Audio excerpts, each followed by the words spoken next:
รมอยู่ด้วยธรรมคำว่าสงบสุขมันจะเกิดถ้าอยู่กับความสุขมันมีแต่คำว่ากังวลใจทุกข์ใจสุขแต่คำพูดแต่ความเป็นอยู่ของเรามันเป็นทุกข์แต่คำว่าเราอยู่ด้วยธรรมนี่กายก็สงบใจก็สงบมันสงบหมดทุกอย่างจะบอกเราว่าธรรมมันจะเกิดธรรมะความสุขสองคำสงบสุขสุขของธรรมคือสงบสุขสงบนั้นพวกเราทั้งหลายเป็นพื้นฐานของปัญญาสงบสุขก็คือสงบรู้สงบรู้ว่าสงบนี่แหละเป็นบ่อเกิดแห่งปัญญามันก็บ่งบอกว่าปัญญาก็อยู่ในความสงบความอดทนก็อยู่ในความสงบหรือความสงบต้องอาศัยความอดทนเนี่ยมันจะพูดอย่างนี้ความสงบต้องอาศัยวิริยะภาคเพียรจึงทำให้จิตเราสงบให้กายเราสงบมันจะเห็นความจริงซึ่งกันและกันผู้ที่มีสติผู้ที่มีปัญญาจึงรู้ว่าสรรพสิ่งทั้งหลายสิ่งมีชีวิตก็ดีสิ่งไม่มีชีวิตก็ดีมีความสำคัญดังชีวิตของเราเสมอเหมือนกันหมดนี่แหละผู้ที่มีสติปัญญาจะให้ความสำคัญถ้าเราไม่มีอากาศลมสูดลมหายใจเราจะมีชีวิตอยู่ได้อย่างไรนี่แหละพวกเราทั้งหลายเพราะฉะนั้นสิ่งมีชีวิตก็ดีสิ่งไม่มีชีวิตก็ดีมีความสำคัญเสมอดั่งชีวิตของเราสิ่งคนที่ขาดสติคนที่ขาดปัญญาจึงรู้ว่าสิ่งนั้นสำคัญกว่าให้ความสำคัญกว่าสิ่งนั้นสิ่งนี้นี่แหละคือมันจึงทำให้เราผิดพลาดอยู่ตลอดเวลาทำไมเรามีทรัพย์และไม่มีความสุขก็เพราะเราขาดความสงบสุขนะมั้ยเราขาดความสงบมันจะไม่มีความสุขสุขที่แท้จริงได้แก่ความสงบสุขที่แท้จริงได้แก่ความสงบสุขจอมปลอมได้แก่ความสุขทั่วไปที่มนุษย์เป็นอยู่สุขจอมปลอมมันเปลี่ยนแปลงตลอดสุขเปลี่ยนแปลงก็เป็นทุกข์ใช่ไหมสุขเปลี่ยนแปลงก็เป็นทุกข์ในพวกเราทั้งหลายนี่แหละแต่ความสงบนั้นมันเกิดขึ้นที่กายของเราเกิดขึ้นที่จิตของเราส่วนความสุขนั้นเกิดขึ้นจากบุคคลอื่นทำให้เรามีความสุขเช่นอาศัยสามีเช่นอาศัยภรรยาอาศัยลูกอาศัยหลานอาศัยพ่ออาศัยแม่อาศัยปู่ย่าตายายเนี่ยเรียกว่าอาศัยซึ่งกันและกันเท่านั้นแต่ความสงบสุขนั้นอาศัยตนเองเท่านั้นคนอื่นๆไม่สามารถทำให้เราเกิดความสงบสุขได้ให้เราเข้าใจเลยว่าธรรมะเป็นความจริงเป็นของจริงทุกลมหายใจเนี่ยธรรมะเป็นความจริงเป็นของจริงทุกลมหายใจฝากให้เราได้พิจารณาว่าธรรมะเท่านั้นจะทำให้เห็นความจริงธรรมะก็หมายถึงสติธรรมะก็หมายถึงความอดทนธรรมะก็หมายถึงวิริยะภาคเพียรธรรมะหมายถึงศีลสมาธิปัญญาเนี่ยสิ่งเหล่านี้เป็นหลักของกายของจิตกายกับจิตจะเห็นความจริงได้เข้าถึงความจริงได้ต้องอาศัยสิ่งที่พูดมาทั้งหมดก็ขอให้ท่านทั้งหลายได้มีสติในการดำเนินชีวิตมีสติในการประกอบอาชีพมีสติในการปฏิบัติธรรมธรรมเท่านั้นที่จะทำให้เรานั้นมีความสุขธรรมเท่านั้นจะทำให้เราหลุดพ้นจากความทุกข์ทั้งปวงธรรมเท่านั้นจะแก้ปัญหาเราแต่ละวันแต่ละวันธรรมก็คืออดทนอดทนไม่มีสิ่งไหนอยู่เหนือความอดทนไม่มีความโลภความโกรธความหลงเนี่ยมันกลัวที่สุดกลัวความอดทนเพราะความอดทนก็เหมือนนักฆ่านะนักล่าสัตว์นั่นแหละความโลภความโกรธความหลงก็เหมือนสัตว์ความอดทนก็เหมือนคนล่าสัตว์นะเพราะฉะนั้นความอดทนนี่มันจะล่าความโลภความโกรธความหลงทำลายความโลภความโกรธความหลงทำลายความอยากของเราตลอดเวลาขอให้ท่านทั้งหลายได้มีสติ ได้มีสติได้ใช้สติได้อาศัยสติชีวิตเราจะมั่นคงชีวิตเราจะปลอดภัยชีวิตเราจะเจริญชีวิตเราจะรุ่งเรืองชีวิตเราจะงอกงามเกิดผลส่งผลให้พ่อแม่ปู่ย่าเสมอคือคิดสิ่งนั้นเป็นประโยชน์เกิดประโยชน์ต่อตนเองและสาธารณประโยชน์จะคิดสิ่งใดจะพูดสิ่งใดก็ให้คนเหล่านั้นมีความสุขเกิดความสงบสุขแก่สถานที่นั้นๆบุคคลที่มีสติก็จะรู้จักที่ต่ำที่สูงที่ควรไม่ควรรู้ว่าที่ควรไม่ควรรู้จักที่ต่ำที่สูงให้เกียรติให้ความเคารพแก่บุคคลแก่สถานที่ที่มีพระคุณต่อเราสถานที่มีความสำคัญต่อพระพุทธศาสนาสถานที่ที่มีความสำคัญต่อประเทศชาติเราจะให้ความเคารพและให้เกียรติต่อสถานที่นั้นๆบุคคลที่มีสติจะดำรงตนด้วยสติอาศัยสติใช้สติเป็นหลักบุคคลที่มีสติงดใช้ความคิดเป็นของร้อนจึงละทิ้งความคิดมาอาศัยสมาธิมาอาศัยสติสมาธิเป็นของเย็นอยู่แล้วอบอุ่นอยู่แล้วมีความสุขท่านทั้งหลายผู้ที่มีสติจะรู้ความจริงเห็นความจริงอยู่ตลอดเวลารู้ความจริงเห็นความจริงว่าธรรมชาติเป็นผู้เบียดเบียนชีวิตเราธรรมชาติเป็นผู้ทำลายชีวิตเราคือธรรมชาติได้แก่ความโลภความโกรธความหลงคือผู้เบียดเบียนชีวิตเราจึงเห็นความทุกข์ที่เกิดจากธรรมชาติทั้งหมดเห็นความสุขเกิดจากธรรมชาติทั้งหมดสุขก็เป็นพิษทุกข์ก็เป็นพิษสุขก็เป็นโทษทุกข์ก็เป็นโทษทั้งสิ้นผู้ที่มีสติผู้ที่มีสมาธิผู้ที่มีปัญญาเนี่ยจึงเห็นความสงบสุขที่เกิดจากธรรมะเท่านั้น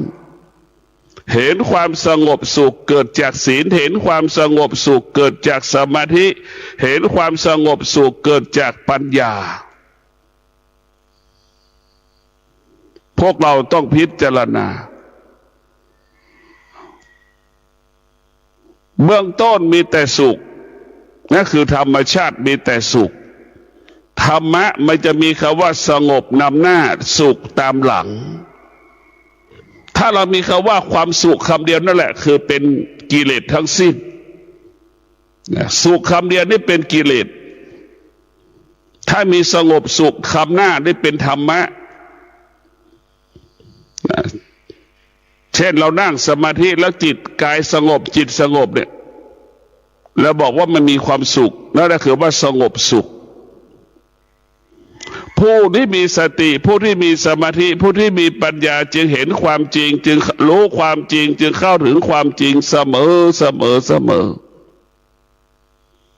เข้าถึงความจริงเหมือนดั่งคนที่รู้ว่าดอยลูกนี้ภูเขาลูกนี้มันมีทองบุคคลเหล่านี้ก็มีสติมีสมาธิมีปัญญามีวิริยะมีความภาคเพียรค้นหาความจริงจนพบความจริงก็ได้แก่หยกก็ดีพลอยก็ดีเพชรก็ดีที่อยู่ในดินนั่นแหละเป็นเช่นนั้นแหละพวกเราทั้งหลายและว่าผู้ที่มีสติจะอยู่กับความเป็นจริงแล้วก็เห็นความจริงว่าความสงบสุขยิ่งใหญ่กว่าความสุขแต่พวกเราต้องมีพิจารณาสุขเป็นของธรรมชาติสงบสุขเป็นของธรรมะแต่สงบนำหน้า และมีสุขตามหลังเรียกว่าสงบสุขเกิดจากการนั่งสมาธิบุคคลที่ขาดสตินั่นพวกเราทั้งหลายก็จะอยู่กับความไม่เป็นจริงทิ้งพ่อทิ้งแม่ทิ้งสามีทิ้งภรรยาทิ้งลูกของตนให้อยู่กับบุคคลอื่นๆนี่แหละคนที่ขาดสติไม่เห็นความจริงไม่รู้ค่าของความจริงจึงอยู่กับความไม่เป็นจริงมีชีวิตอยู่กับความไม่เป็นจริงแต่พวกเราต้องพิจารณาเห็นสามีตนเองเห็นภรรยาตนเองเห็นลูกตนเองสำคัญกว่าพ่อแม่ตนเองเนี่ยมันไม่เห็นความจริงก็คือการเราเป็นพ่ออยู่และเราก็มีลูกอยู่และเราก็มีพ่ออยู่นี่คนที่ขาดสติก็จะเห็นความจริงเห็นความไม่เป็นจริงความไม่เป็นจริงปกปิดบังจิตใจของเราจึงให้ความสำคัญกับลูกของตนเองแล้วทิ้งพ่อของตนเองไว้ข้างหลังให้พวกเราพิจารณาดูทิ้งพ่อตนเองไว้ข้างหลังทิ้งแม่ตัวเองไว้ข้างหลังทั้งที่เราก็มีแม่อยู่ทั้งที่เราก็มีลูกอยู่และเราก็เป็นแม่อยู่แต่คิดไม่ได้คิดแต่รักลูกตนเองไม่ได้รักมันหลงเรียกว่าหลงลูกลืมแม่หลงลูกลืมพ่อหลงสามีหลงภรรยาก็ลืมพ่อแม่ตนเองพ่อเราก็เป็นแม่เราก็เป็น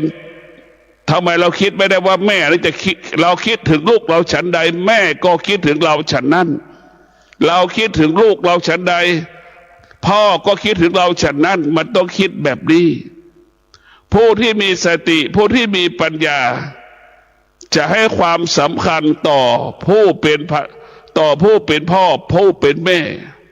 เสมอสามีภรรยาและลูกของตน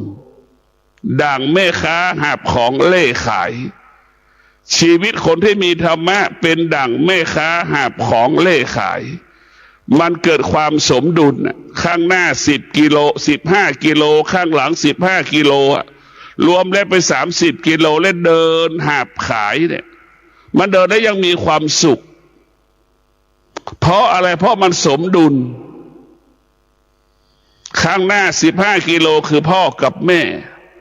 ข้างหลัง15 กิโลคือสามีภรรยาและลูกนะมันหาบแล้วมันสมดุลได้มีความสุขคนที่ขาดสติก็เปรียบเสมือนคนที่เดินทางแล้วถือกระเป๋าน้ำหนัก5 กิโลถือกระเป๋าน้ำหนัก5 กิโลเดินไปสัก300-400 เมตรเดินไม่ค่อยสะดวกเพราะมันไม่สมดุลพวกเราแตกต่างกันเลยกระเป๋าน้ำหนัก5 กิโลกับน้ำหนักที่หาบ30 กิโลมันแตกต่างกันอย่างไรคนที่ขาดสติจึงหลงทางหลงผิดเหมือนคนถือกระเป๋า5 กิโลเดินทางนั่นแหละเข้าใจว่ามันสวยมันงามมันหล่อมันเท่ดีทันสมัยดีหิ้วกระเป๋าเนี่ยหลงทางหลงผิดเข้าใจว่าของที่มันหาบมันเป็นของที่ล้าหลังของที่โบราณของที่มันหนักเห็นไหมมันยากมันลำบากอย่างนี้นี่แหละคือคนที่ขาดสติมันจึงคำว่าคิดผิดพลาดหมด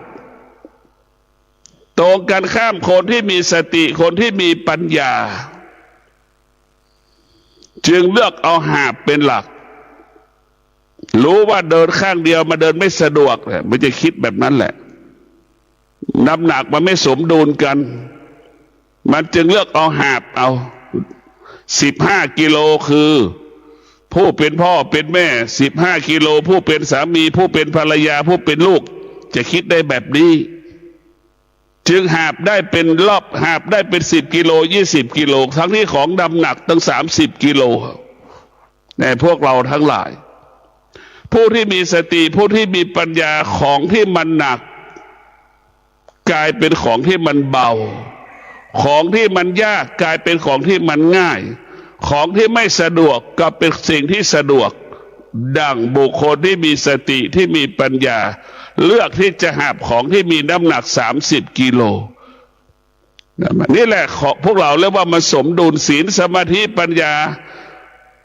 บุคคลที่มีสติมีสมาธิมีปัญญาจึงคิดถึงแม่คิดถึงพ่อดังชีวิตของตนดังชีวิตลูกของตนดังสามีภรรยาของตน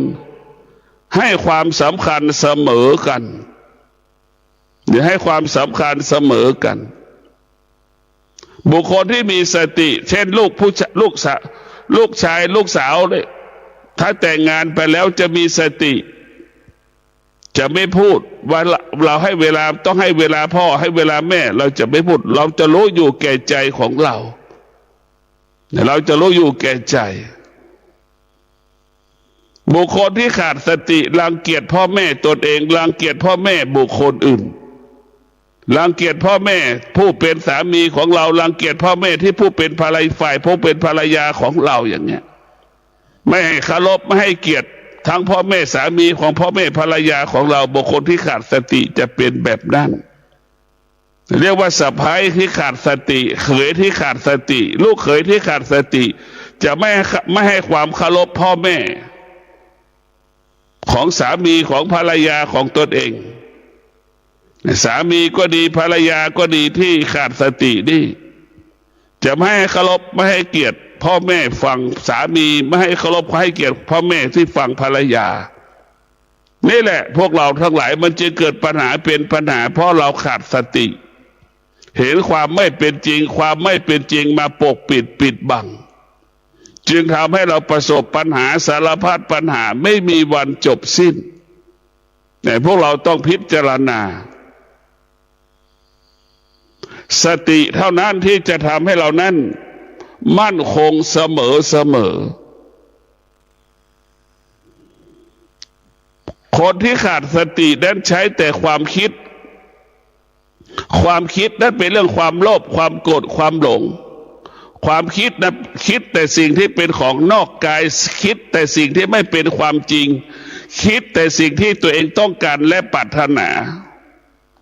โดยไม่สนใจว่า พ่อแม่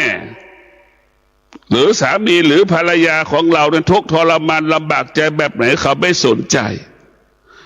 คนความคิดเป็นเรื่องส่วนตนเป็นคนที่เห็นแก่ตัวคนที่มีความคิดเป็นคนที่เห็นแก่ตัวเห็นแก่ได้โดยไม่คำนึงถึงบุคคลอื่นๆเอาตัวเองเป็นหลักดังแนวคิดที่เราถูกหิ้วกระเป๋า5 กิโลนั่นแหละคนที่มีความคิดเป็นแนวคิดดังคนที่หิ้วกระเป๋ามันจึงทำให้เราผิดพลาดทุกสิ่งทุกอย่างเราจะนึกได้ว่าคนที่มีสติคนที่มีปัญญาคนที่มีสมาธิก็เหมือนคนที่หาบของเล่ขายนั่นแหละของหนักเป็นของเบาของยากกลายเป็นของง่ายสิ่งที่ไม่สะดวกก็เป็นสิ่งที่สะดวกใช่ไหม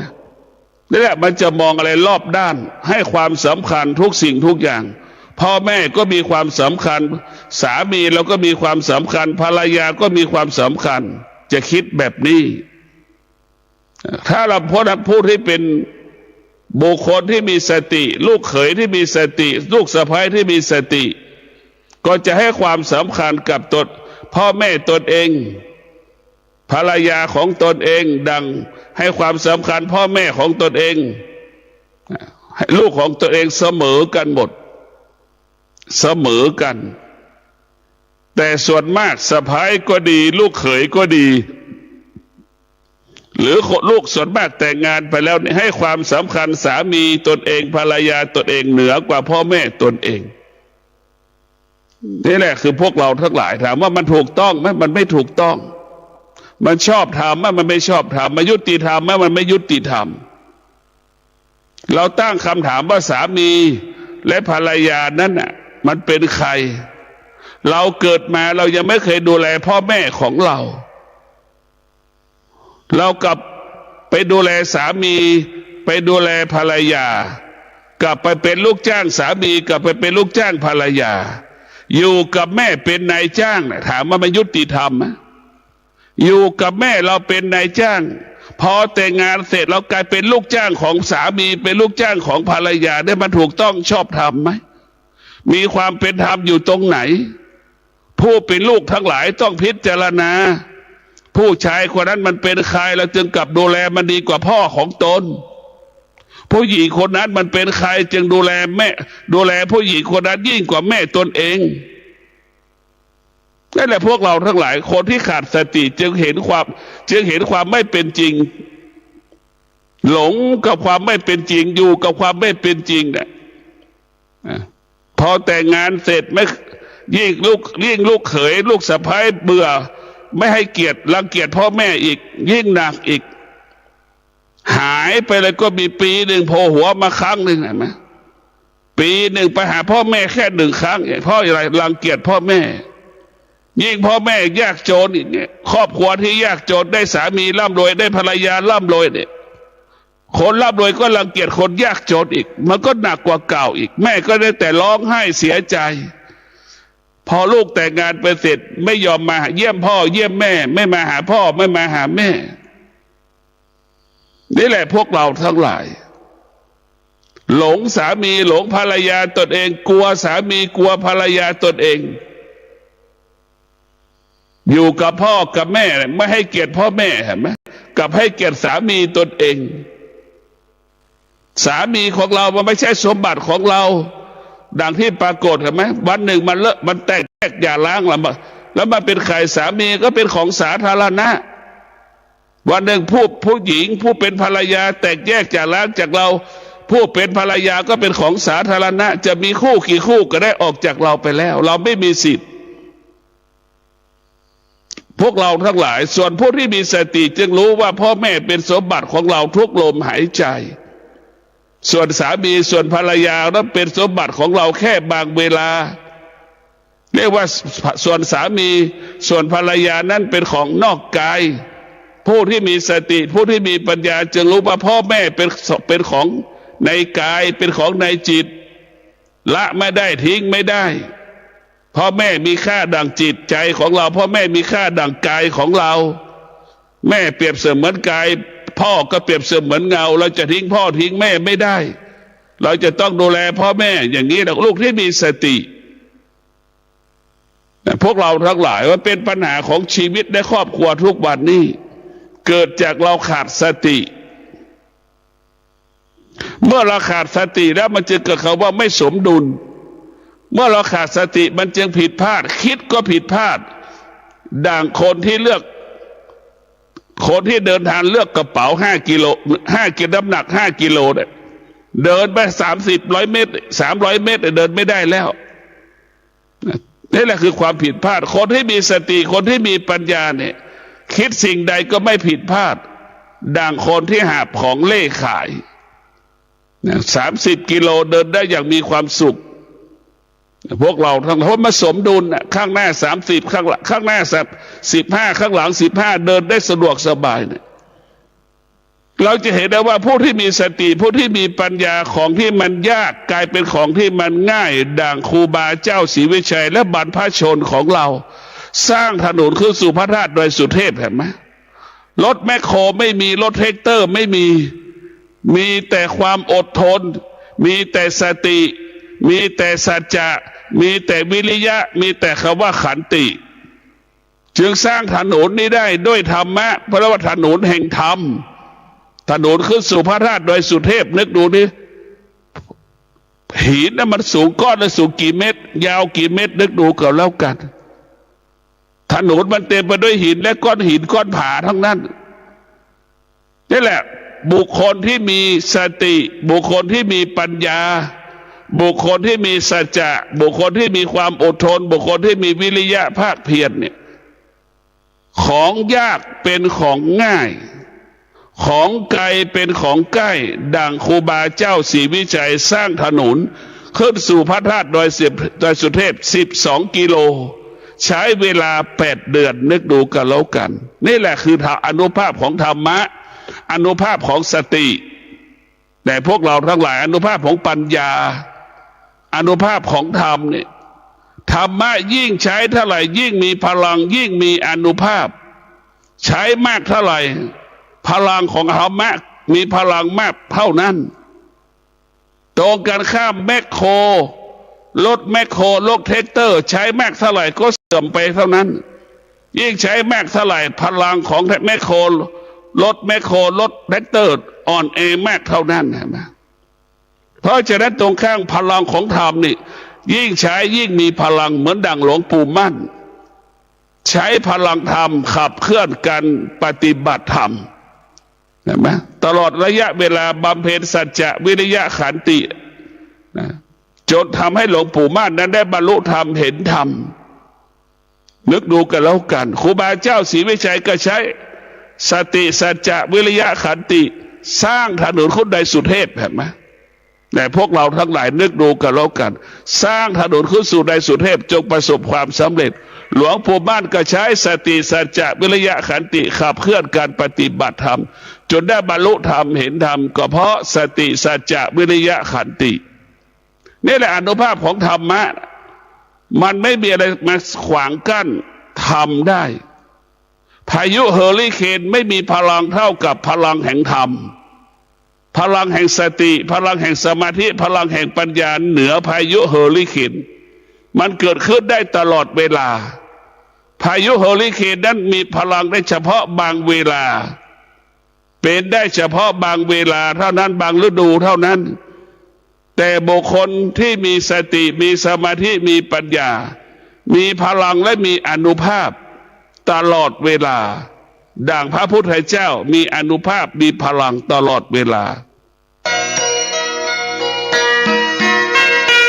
ที่ท่านได้รับฟังจบลงไปแล้วนั้นเป็นรายการทางสายเอกดำเนินรายการโดยพระประชานาถมุนีเจ้าคณะอำเภอกัลยาณิวัฒนาเจ้าอาวาสวัดดอนจันทร์ตำบลทัตตารามอำเภอเมืองเชียงใหม่จังหวัดเชียงใหม่เชิญท่านติดตามศึกษาธรรมะการปฏิบัติธรรมได้ใน